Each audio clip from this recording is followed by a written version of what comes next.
Mahis TV, media dakwah dan pendidikan Ma'had Imam Asy-Syafi'i Nrekang.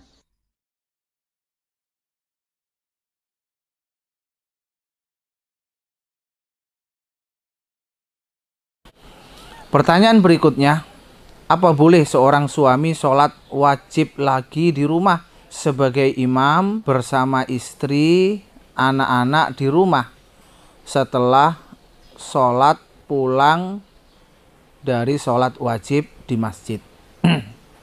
Jawabannya, secara umum kaidah-kaidah yang ada dalam dalil agama menyebutkan boleh-boleh saja. Seperti dalam cerita Mu'ad yang dia sholat bersama Rasulullah SAW, sholat Isya. Kemudian dia pulang sholat mengimami kaumnya. Akan tetapi apa yang ditanyakan dalam pertanyaan di atas tidak ada contohnya dari Rasulullah SAW ataupun para sahabat yang mereka sholat bersama Rasulullah di masjid kemudian pulang mengimami keluarganya. Dalam kisah Mu'ad yang kita sebutkan di atas, dia mengimami dalam sholat Isya di masjid kaumnya, bukan di rumahnya. Akan tapi kaidah umum, seseorang boleh sholat dua kali.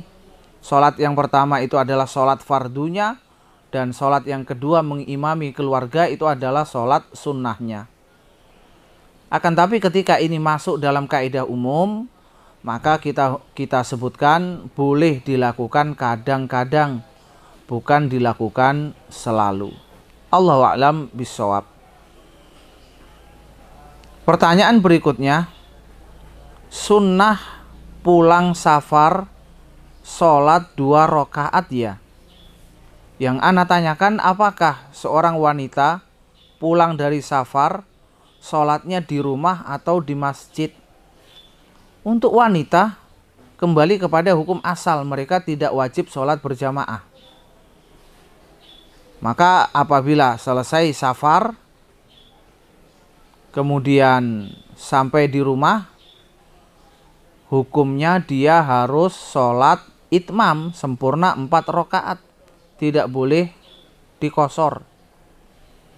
Dan apabila dia ingin menjamak sholat tersebut, mungkin jamak takhir, sholatnya di rumah atau di masjid, ya kembali kepada hukum asal, dia sholat di masjid, hukumnya hanya sunnah.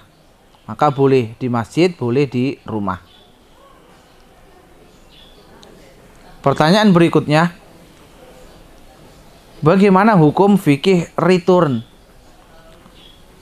yang dimana tindakan pengembalian produk terjadi dalam transaksi jual beli ketika produk yang diterima pelanggan tidak sesuai keinginan atau rusak atau cacat. Penjual kemudian akan mengembalikan produk tersebut kepada pemasok. Mohon bantuan jawabannya ya Ustadz. Barakallahu fiik. Kaum muslimin rahimani rahimakumullah.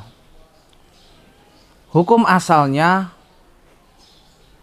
jual beli yang sudah dilakukan dengan akad yang sah tidak boleh dikembalikan kecuali dengan ridho penjual. Rasulullah SAW menyebutkan dalam sebuah hadis, "Ita tabaya'ar rajulan fakullu wahidin minhuma bil khiyar." Apabila ada 2 orang yang melakukan transaksi jual beli, maka setiap dari keduanya punya hak memilih, punya hak khiyar, yaitu khiyar majlis. Selama ada di majlis, boleh melanjutkan atau membatalkan. Malam yatafarraqa, selama keduanya belum berpisah. Wa kana jami'an, dan keduanya masih ada dalam satu majlis. Au yukhayyir ahaduhumal akhar fatabaya'a ala dzalik, atau salah satunya memberikan khiyar kepada yang lain, kemudian mereka berdua melakukan jual beli atas syarat itu. Faqad wajabal bai', maka jual beli itu telah sah.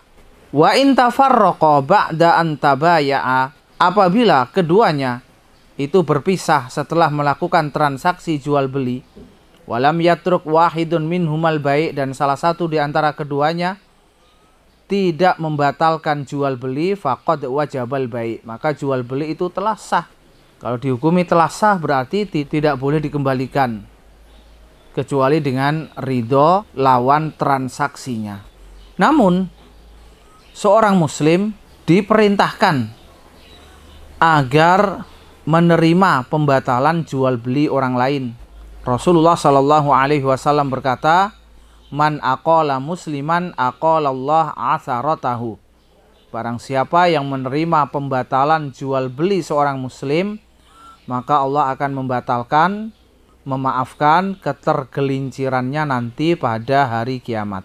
Namun di sini ada beberapa hal yang kita sebutkan sebagai perincian, bahwasannya aib yang terjadi pada barang itu ada beberapa jenis.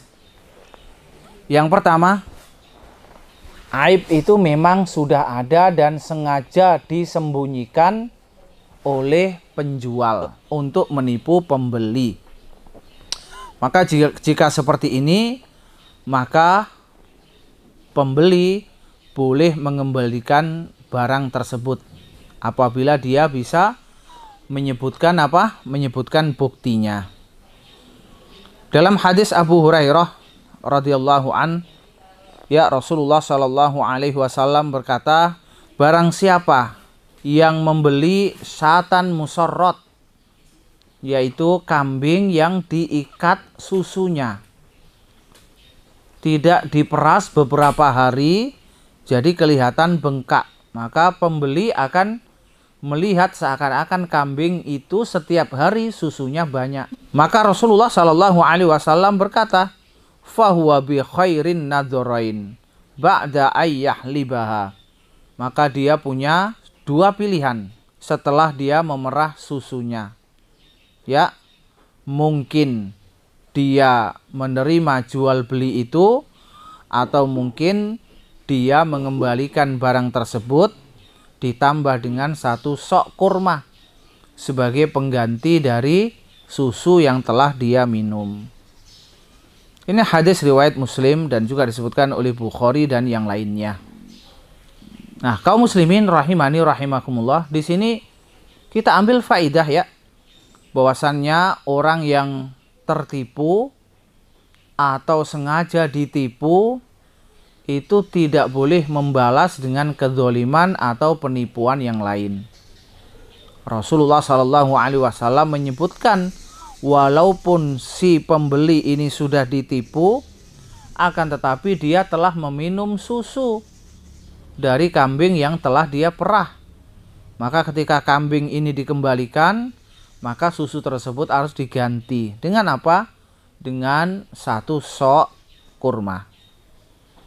Kemudian yang kedua, ada aib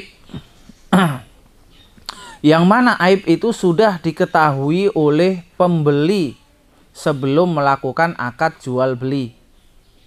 Apabila aib tersebut sudah diketahui oleh pembeli sebelum melakukan transaksi jual beli, atau aib tersebut sudah diberitahukan oleh penjual, bahwasannya barang saya aibnya seperti ini, seperti ini, seperti ini.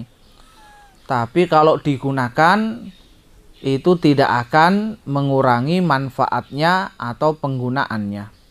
Dan dia ridho dalam akadnya. Maka ketika pulang, dia tidak punya hak untuk memaksa penjual menerima pengembalian. Ya. Kemudian yang ketiga, aib itu terjadi setelah barang dibeli, dan aib itu muncul dari penggunaan yang salah dari pembeli. Jadi pembeli sudah membeli barang, dikoreksi barangnya benar, utuh, bagus. Ketika pulang ternyata dia melakukan kesalahan, maka tidak boleh dikembalikan kepada penjual secara sepihak. Kalau penjual menerima dengan harga yang lebih murah karena ada perbaikan, ini diperbolehkan, tidak ada masalah. Maka sejatinya itu adalah menjual barang untuk kedua kalinya. Jadi dia beli, jual beli yang pertama dihukumi sah. Setelah barang rusak dikembalikan, sejatinya itu dijual kembali kepada orang tersebut dengan harga yang lebih murah.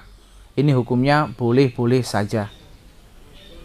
Adapun jual beli secara online yang di situ ada aib, ada cacat, ya, maka untuk lebih selamat disebutkan dalam syarat, ya, minta syarat. Dan biasanya jual beli secara online itu hanya diperlihatkan fotonya, contohnya, kemudian diberi keterangan tentang spek dari barang tersebut. Dan ini sudah benar, sudah boleh karena barang tidak lagi majhul. Kemudian disebutkan harganya dan dibeli, ya. Namun apabila sampai di tempat ternyata rusak, maka barang tersebut boleh dikembalikan dan penjual harus menerima. Karena kerusakan tersebut belum menjadi tanggung jawab pembeli selama masih dalam pengantaran. Mungkin rusak akibat kurir, mungkin rusak akibat pengiriman, jasa-jasa pengiriman, maka itu belum menjadi tanggung jawab pembeli. Itu semua masih menjadi tanggung jawab penjual. Maka apabila barang ini rusak dalam pengiriman, ya, pembeli tidak ada urusan dengan jasa pengiriman. Akan tapi yang punya urusan adalah penjual, punya urusan dengan jasa pengiriman. Maka boleh dikembalikan. Atau yang terakhir, yaitu aib yang terjadi dalam jual beli yang Anda statusnya sebagai apa? Sebagai cabang. Anda statusnya sebagai agen. Jadi barang yang dikirim kepada Anda dan Anda ingin menjual kembali, ternyata barang ini rusak. Maka sejatinya ini boleh dikembalikan, ya. Masuk dalam keumuman barang yang dijual tidak sesuai dengan spek yang diberitahukan. Itu semua boleh dikembalikan. Naam, Allahu a'lam bishawab. Wa sallallahu ala Muhammad wa ala alihi wa sahbihi ajma'in.